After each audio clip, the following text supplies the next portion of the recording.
Good morning everyone. Myself Professor Rohan More, head of the department Pravin Patil polytechnic Bhayandar. तो आज हम देखने वाले हैं प्लेन टेबल सर्वेइंग के अलग अलग मेथड। तो टोटल 4 मेथड होती है प्लेन टेबल सर्वेइंग की। तो हमने लास्ट लेक्चर में पहले से ही देखा था कि अलग अलग मेथड कौन सी है। उसमें से पहला वाला है radiation method, second is intersection method, third is traversing method and fourth is resection method. जैसे कि आप इस पहले वाले फिगर में देख रहे हो, ये पहला वाला है मेथड जिसका नाम है रेडिएशन मेथड। तो रेडिएशन मेथड में हमने लास्ट टाइम ही एक्सप्लेन किया था, जिसका आप वीडियो देख सकते हो। ठीक है, तो आज हम डिस्कस करने वाले हैं third method which is traversing method. तो ट्रावर्सिंग मेथड एग्जैक्टली होता क्या है? ठीक है, आप इस फिगर में देख रहे हो कि ट्रावर्सिंग मेथड। तो उसके लिए आपको क्या करना पड़ेगा, पहले टेबल को पॉइंट ए के ऊपर सेट करना पड़ेगा, जैसे कि आप इस फिगर में देख रहे हो। ठीक है, यहाँ पे मेरा क्या है, प्लेन टेबल फिक्स किया है।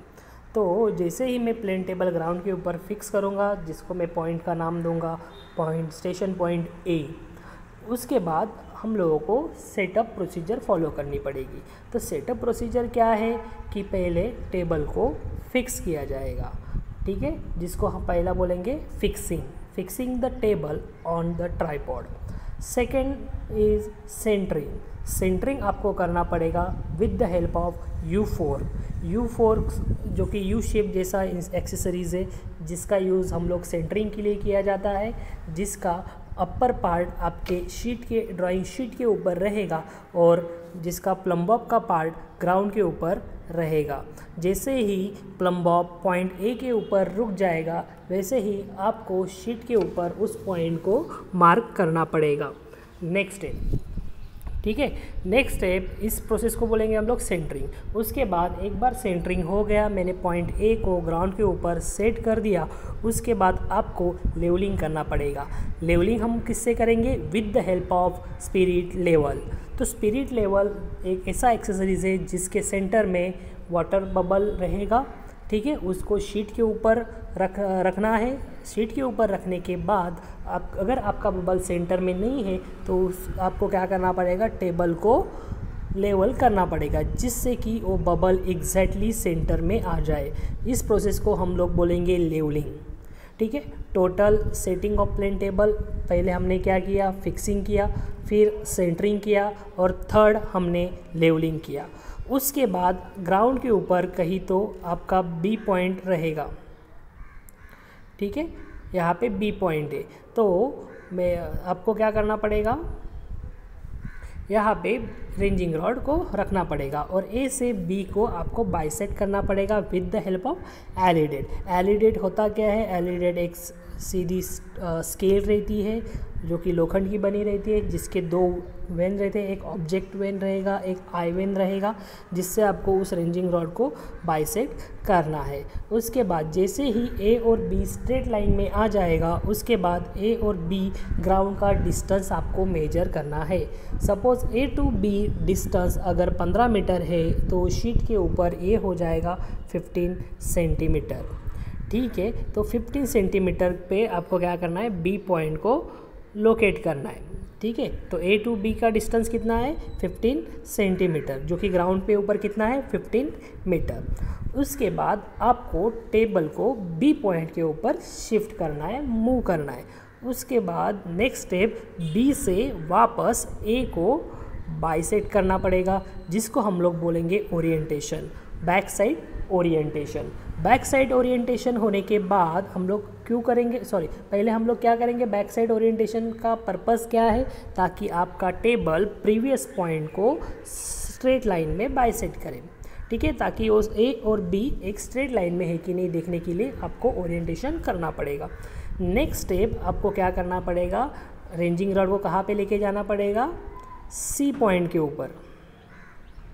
ठीक है, सी पॉइंट के ऊपर आपको रेंजिंग रॉड को रखना है। वापस बी से किसको देखना है, सी को देखना है।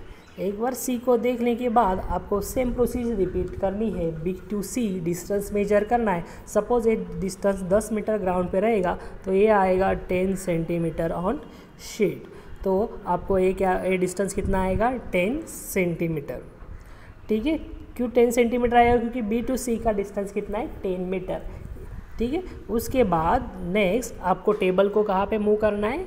सी पॉइंट के ऊपर। सी पॉइंट के ऊपर मूव करने के बाद वापस सेम प्रोसीजर रिपीट करना है, सेंटरिंग, फिक्सिंग, सेंटरिंग, लेवलिंग। उसके बाद वापस सी से बी को देखना है, जिसको हम लोग बोलेंगे बैक साइड ओरिएंटेशन। क्यों करना है? जैसे कि मैंने पहले ही बोला था, ए टू बी करते वक्त, बी से ए को देखते वक्त हमने क्या किया था? ओरिएंटेशन किया था, ताकि B to A straight line में है कि नहीं देखने के लिए। Similarly C to B straight line में है कि नहीं देखने के लिए आपको क्या करना पड़ेगा? ओरिएंटेशन करना पड़ेगा। एक बार ओरिएंटेशन करने के बाद नेक्स्ट स्टेप क्या है? सी से किसको बाइसेक्ट करना है? अभी डी पॉइंट को बाइसेक्ट करना है। ठीक है, डी पॉइंट को बाइसेक्ट करना है। डी पॉइंट के ऊपर आपका रेंजिंग रॉड रहेगा। ठीक है, सी से डी को देखना है, डिस्टेंस मेजर करना है। डिस्टेंस मेजर करना है, सपोज ये डिस्टेंस आया 5 मीटर, तो शीट के ऊपर आप कितना बनाओगे? 5 centimetre. Depending upon the various scale you have to choose according to your choice. Next C to D, अगर डिस्टेंस 5 सेंटीमीटर मैंने मार्क किया तो लास्ट में क्या हो जाएगा? मुझे डी पॉइंट मिल जाएगा। नेक्स्ट आपको क्या करना है कि नेक्स्ट इंस्ट्रूमेंट आपका टेबल डी पॉइंट पे लाना है। अभी ए टू डी देखने की ज़रूरत नहीं होती, क्योंकि आप directly A to D join कर सकते हो, लेकिन हम लोग एक्यूरेसी के लिए हम लोग क्या करेंगे? ए पॉइंट के ऊपर रेंजिंग रॉड रखेंगे। उसके बाद रेंजिंग रॉड रखने के बाद डी टू ए को हम लोग बाइसेक्ट करेंगे और लाइन ड्रॉ करेंगे। तो लास्ट में ऑटोमेटिकली मेरा ट्रावर्स कंप्लीट हो जाएगा। ठीक है, जैसे कि आप लास्ट वाले फिगर में देख रहे हो कि यहाँ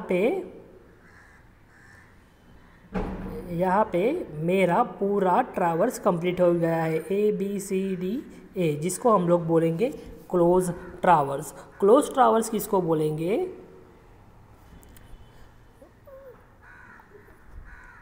क्लोज ट्रावर्स हम लोग किसको बोलेंगे?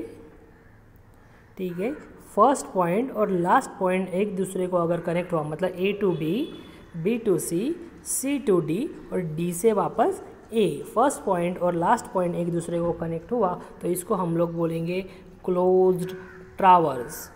ठीक है, नेक्स्ट उसके बाद ये ट्रावर्स सुटेबिलिटी कहाँ पे है? इसकी सुटेबिलिटी क्या क्या है? यहाँ पे मैंने लिखा है सुटेबिलिटी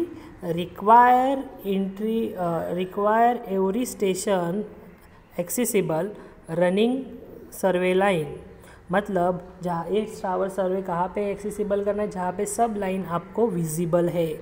ठीक है, उसके बाद रनिंग सर्वे लाइन मतलब प्रोग्रेस का, आप जब सर्वे करोगे तो सर्वे करते करते वक्त आपको जो भी लाइंस दिखेगी, मतलब A to B, B to C, वहाँ पे आप यूज़ कर सकते हो। Survey of rivers, roads, building, plotting etcetera, इसका यूज़ किया जाता है। नेक्स्ट, तो आपको ट्रावर्सिंग मेथड तो समझ में आ गया है। ठीक है, इसके बाद हम लोग देखेंगे इंटरसेक्शन। हेलो, वापस हम लोग लास्ट मेथड प्लेन टेबल की देखने जा रहे हैं, जिसका नाम है रीसेक्शन मेथड। तो जैसे कि आप इस फिगर में देख रहे हो कि यहाँ पे 3 पॉइंट है। मैंने टेबल कहाँ पे फिक्स किया है? ए पॉइंट के ऊपर फिक्स किया है। तो ये आपको ए टू बी रेंजिंग रॉड कहाँ पे रहेगा? बी के ऊपर। ए से आपको बी को बाइसेक्ट करना है, डिस्टेंस मेजर करना है। डिस्टेंस मेजर करने के बाद ए पॉइंट पे ही आपको क्या करना है? वो डिस्टेंस प्लॉट करना है। सपोज ए टू बी का डिस्टेंस अगर 10 मीटर रहेगा तो शीट के ऊपर वो कितना रहेगा?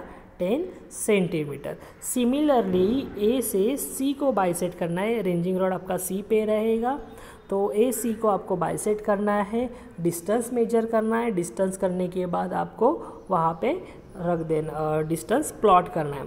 तो इन फ्यूचर कभी बी और सी पॉइंट के बीच में कोई अगर ऑब्स्ट्रक्शन आ जाता है, obstruction such as lake, building, अगर कुछ भी, तब उस केस में रिसेक्शन मेथड काफ़ी यूज़फुल होती है। तो अगर मुझे ए बी डिस्टेंस पता है, ए सी डिस्टेंस पता है, तो मैं ऑटोमेटिकली बी टू सी को कनेक्ट कर सकता हूँ। ठीक है, तो इसके लिए इस मेथड को बोला जाता है रिसेक्शन मेथड।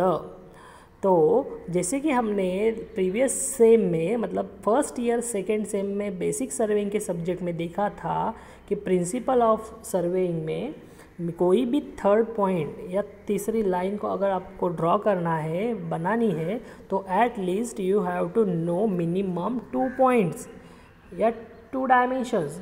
जैसे कि यहाँ पे हमने देखा है कि यहाँ पे ए बी की लेंथ पता है, ए सी की लेंथ पता है, तो ऑटोमेटिकली बी सी मुझे मिल जाएगा। ठीक है, तो इस तरह से आप एंगल, अगर आपके पास एंगल पता होगा, एंगल ए पता होगा, एंगल सी बी पता है, तो ऑटोमेटिकली सी पॉइंट को आप लोकेट कर सकते हो। इसके बाद हम लोग देखेंगे suitability of resection method. It is useful for the locating the instrument station. तीसरे इंस्ट्रूमेंट स्टेशन को लोकेट करने के लिए यूज़ किया जाता है। जैसे कि सी को मुझे लोकेट करना था, ठीक है, तो ए बी पता था, ए सी पता था, तो ये ज्वाइन करने के बाद मुझे सी पॉइंट प्रॉपरली मिल गया। ठीक है, instrument station require linear measurements मतलब लेंथ वाइज मेजरमेंट, मतलब ये डिस्टेंस कैलकुलेट करने के लिए। और लास्ट वाला it is use for the 2 point 3 point problem. ठीक है, मैं आशा करता हूँ कि आपको मेरी चारों मेथड समझ में आई हुई। कुछ भी डाउट रहेगा तो आप मुझे कांटेक्ट कर सकते हैं। ठीक है, मोबाइल नंबर इज़ 9664286965। अगर उसके बाद आप मुझे व्हाट्सएप पे भी डाउट्स पूछ सकते हो।